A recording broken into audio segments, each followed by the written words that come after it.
Okay, so on Monday, we went through expectation maximization, and we basically saw that this is a strategy by which you go and compute an upper bound.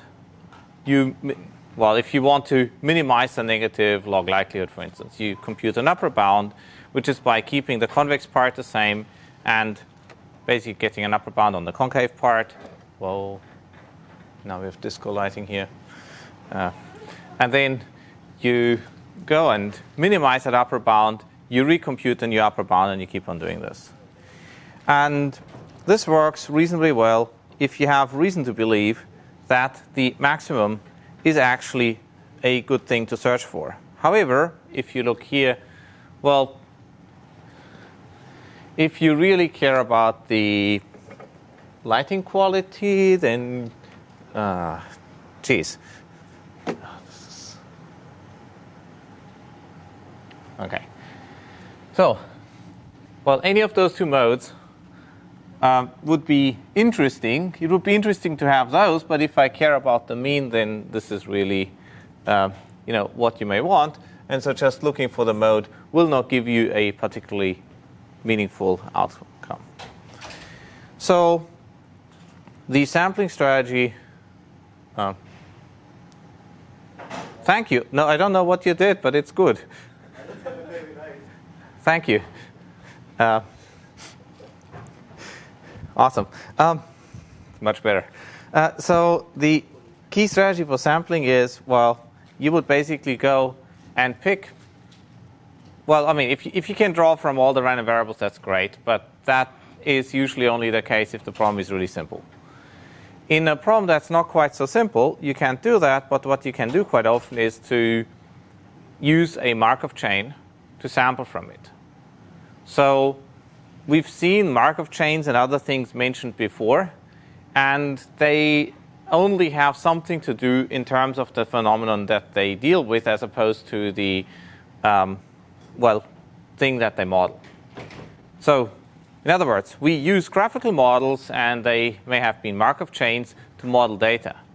Now we are using a Markov chain to draw from that distribution that is very hard to deal with explicitly. So if P of x is hard to draw with, what we can do is sometimes a subproblem is much easier. So for instance, think of a spin glass model, or in other words, a black and white image. So I only have black and white pixels. It's ridiculously hard to draw from that entire set of maybe 1 megapixel, right? That's a complicated joint distribution. Nobody knows how to do that. However, what people often know how to do is to draw from 1 pixel. So you could say, well, let me flip 1 pixel based on the probability of that pixel being black or white given its neighbors. And you go through the entire image in this way, where you basically just flip pixels. And in doing so, after a while, you will have converged to something that is close to a draw from the correct posterior distribution. Now, this is exactly the example where drawing from a subset of variables can be very, very easy, whereas drawing from a larger set can be hard. And for the purpose of this class, the only samplers that we're really going to look at are Gibbs samplers, which are basically draw from one set of variables conditioned on the rest. There are smarter ways on how to do this in general settings, sometimes if you want to save computation and so on. So there are those things called Metropolis-Hastings algorithms. And we're not going to worry about them in this class. This is something that you may want to cover in an advanced machine learning class. OK. So let me make this a little bit more explicit. Let's say I want to do Gibbs sampling, and, well, basically I want to look at the joint distribution of outcomes that maybe, a doctor infers, and, well, whether the baby is really a boy or a girl. Now, of course, if you look at that, these are, 2 binary random variables. We could just look at it and say, well, that's nonsense. We can just draw from that table explicitly. And yes, of course, we could, because we all know how to draw from a set of 4 different outcomes, right? They have the probability 0.45, 0.05, and so on. So let's pretend that we're too stupid to do this. So what we could do is we could just initialize, well, our system in some way. So we could just initialize it maybe with, well, maybe the doctor predicted a boy, but it actually turned out to be a girl. So then we can draw from, well, P of what the doctor predicts, given that it's actually a girl. That's this thing here. So we're now filling in a new first variable. OK, good, fine. We do that. And OK, well, maybe this time we draw girl. Now we draw from what the doctor would predict. OK, and yeah, OK, most likely he'll predict it's a girl. And then, oh, well, it actually looks like he screwed up again. And you keep on doing this. And after maybe 20, 30 steps, you're going to be close enough to the true distribution, and whatever you get after 20 or 30 steps is what you're going to pick. Right? So the procedure is draw one variable given the other and keep on alternating.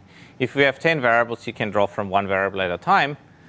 If you can get away with it, you can also draw from pairs of variables at a time if you basically can do this computationally efficiently.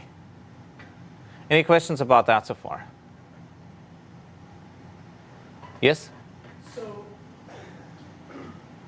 what are you drawing exactly? Are you drawing one observation, or are you drawing a probability?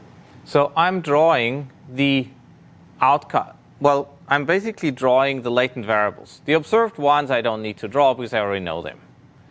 The latent variables, the unobserved ones, those are the ones that I need to draw. And I need to basically be able to, well, basically because I might want to fill in some of those values.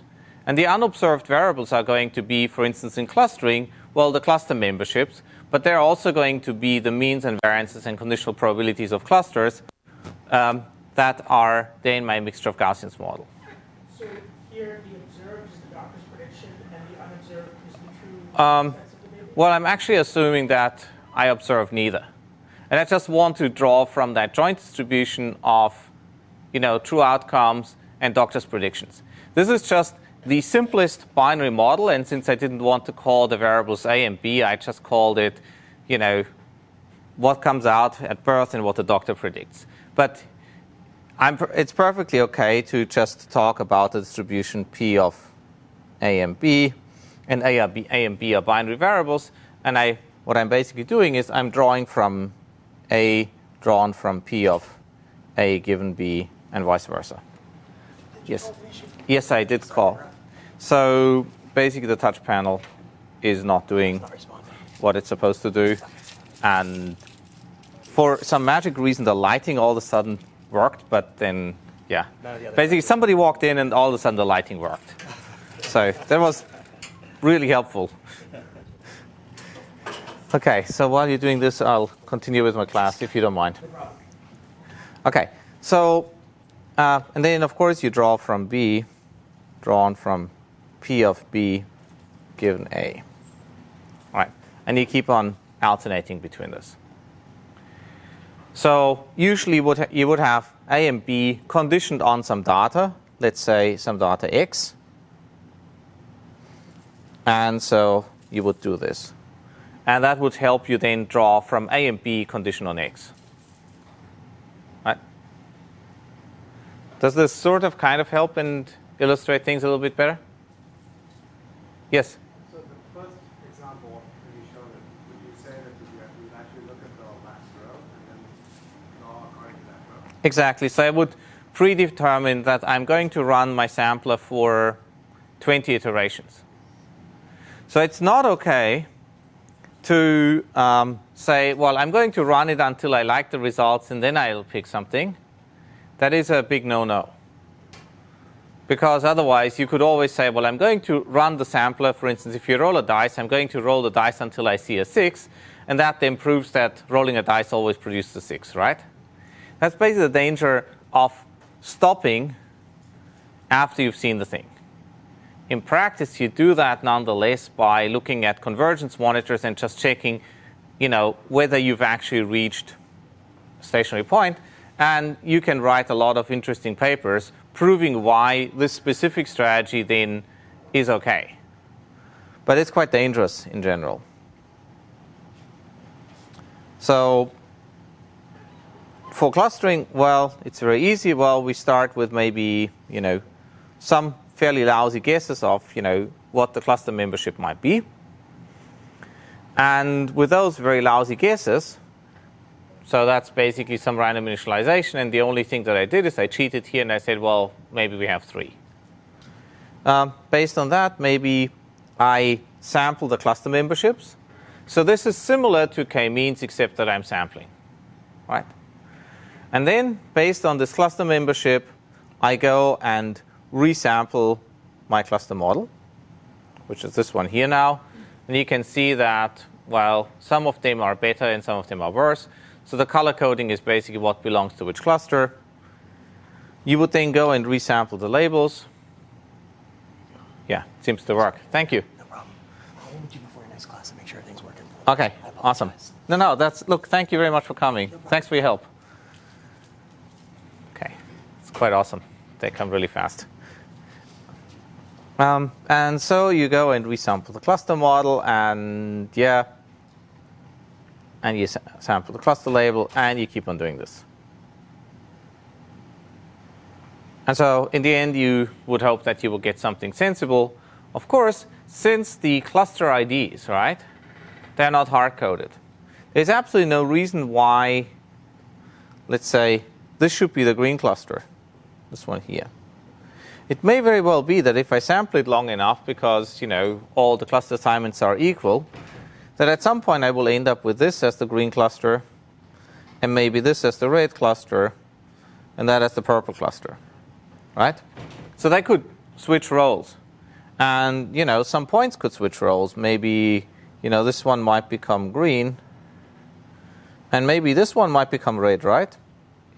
Well, might become green. I mean, yes, it's extremely unlikely, but it could happen. Yes? What's observed here and what's Okay.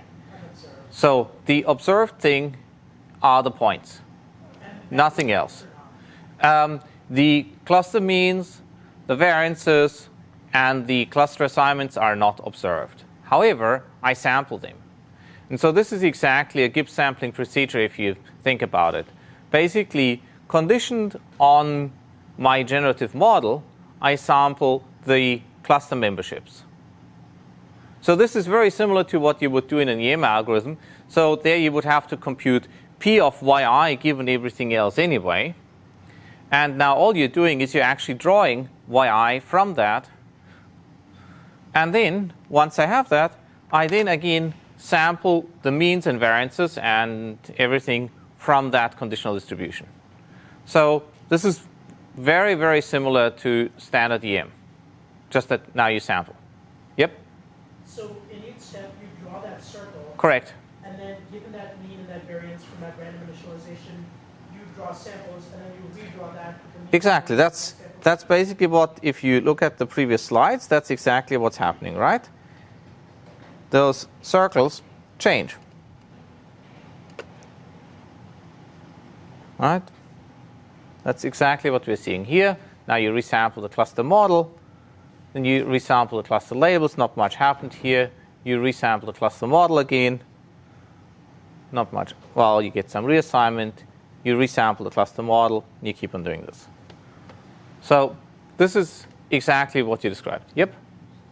So assuming we have we sample the same number of points, but not from the conditional distribution like we did something, but from the actual joint distribution, how far away these two estimates would be, like the approximation of Okay. So it's a very good question, and as a matter of fact, it relates in a way to current homework, which is basically perplexity, right? So what you're asking is, well, if I do this, and if I also see a new point, right? Maybe here's some new point here. Well, that would be pretty lousy, right? Because none of the models really predicts it very well. If the point is, let's say, here, that would be pretty good because actually the density that I will get based on the mixture of those three Gaussians would be reasonably high here. So this is, in a way, a mechanism for testing how good your model is. So It's not the proper Bayesian thing to do, quote Bayesian, but it's a very, very effective way of checking how much you should be believing your model. Basically, you just tell your model, well, here's some additional data. Can I look at the following quantity, which is P of x given the model, which in this case would be basically the sum over all the y's, P of x given y and mu and sigma times P of y given theta. Yeah. Sorry, my handwriting's awful with this thing. So, yep. So you mentioned that it's similar to EM. Where should we use sampling and where should we use EM? Okay. It's a very good question. Should you use sampling? Should you use EM? Okay, so first of all, the answer is it depends. Okay, that's not what you wanted to hear. So in some cases, sampling may be computationally more expensive. In some cases, it may actually be a lot faster. So for instance, suppose I have 10,000 clusters. Then if I need to compute the conditional cluster probability for 10,000 clusters and then update 10,000 sufficient statistics, then the latter is really expensive. Because it's basically 10,000 times the number of dimensions in the data. Right? That's an extremely expensive procedure, and in this case, sampling is way faster. In some cases, EM may be a better idea because it may actually sometimes converge a little bit faster. So EM, typically you will need tens of iterations. In sampling, you may need a few hundred. On top of that, sampling is correct. EM is an approximation. So if you want to have the gold standard ground truth, then you will sample like crazy and you will just keep your computer running. So the funny thing is that, for instance, in financial mathematics, people actually use sampling a lot.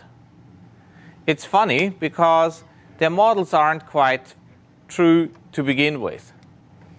And we saw that a lot when they ignored essentially long-range catastrophic dependencies, which is what got us into the mess of 2008-2009, right? This was basically math bulk. I mean, yes, people got greedy, but ultimately it was math that was wrong. Now, if you sample, you will get something that is true under the assumption that your model is true, right? So this is basically the thing that went wrong.